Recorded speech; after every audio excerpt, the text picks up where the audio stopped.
దరిద్రం. కాక తెచ్చిన పోర్టల్తో భూములు గయం. ప్రభుత్వ అసైన్ ల్యాండ్స్ కైతే లెక్కాపత్రాలు లేవు. పేదల భూములు గుంజుకున్న బీఆర్ఎస్ బ్యాచ్ రికార్డులన్నీ మాయం చేసి లక్షల ఎకరాలు స్వాహా. ధరణి బంగాళాఖాతంలో కలపాలంటున్న ప్రజలు. అధికారంలోకి వస్తే కొత్త పోర్టల్ తెస్తామని కాంగ్రెస్ హామీ. ఆ దిశగా అడుగులు వేస్తున్న సీఎం రేవంత్. ధరణి సమస్యల అధ్యయనంపై ప్రత్యేక కమిటీ. ఇప్పటికే క్షేత్రస్థాయిలో పలు సమస్యల గుర్తింపు.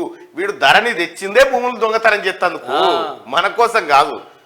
ఈ ఐటీ ప్రిన్సిపల్ సెక్రటరీ వాళ్ళ పిఎస్ కూడా కథం చేసినట్టు మస్తు భూములు. మాజీ సీఎం కేసీఆర్ కాక తీసుకొచ్చిన ధరణి దరిద్రం తెలంగాణ రైతాంగాన్ని వెంటాడుతూనే ఉంది. భూమిపై గుత్తాధిపత్యం, భూమి హక్కులను కబ్జా చేయడం కోసం కేసీఆర్ ధరణి పోర్టల్ను తీసుకొచ్చారనే వాదన రెవెన్యూ వర్గాల్లో లేకపోలేదు.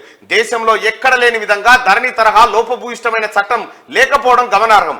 మాజీ సీఎం కేసీఆర్ కాక తీసుకొచ్చిన ధరణి చట్టం వల్ల ఎన్నో రైతాంగ కుటుంబాలు రోడ్డున పడ్డాయి. పోర్టల్ పుణ్యం అంటూ భూములన్నీ గయబయ్యాయి. ఇక ప్రభుత్వ అసైన్డ్ భూములకు సంబంధించిన లెక్కా పత్రాలు మచ్చుకైనా కనరావడం లేదు. ఇదే అదునుగా బీఆర్ఎస్ నేతలు గ్రామాలు, పట్టణాల్లోని పేదల భూములను ధరణి పోర్టల్లో రికార్డులు తారుమారు చేసి అప్పనంగా గుంజేసుకున్నారు. ప్రధానంగా ధరణి పోర్టల్లో లేని భూములు ఉన్నట్టుగా, ఉన్న భూముల్ని లేనట్టుగా రికార్డులు సృష్టించి బీఆర్ఎస్ ప్రభుత్వం చేసిన అవినీతి అంతా ఇంత కాదు.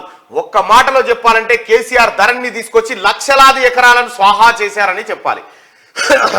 హైదరాబాద్ మహానగరం చుట్టుపక్కల ప్రభుత్వ అసైన్డ్ భూములకు సంబంధించిన రికార్డులను మాయం చేసి బినామీ పేర్లతో కేసీఆర్ అండ్కో కాజేసింది.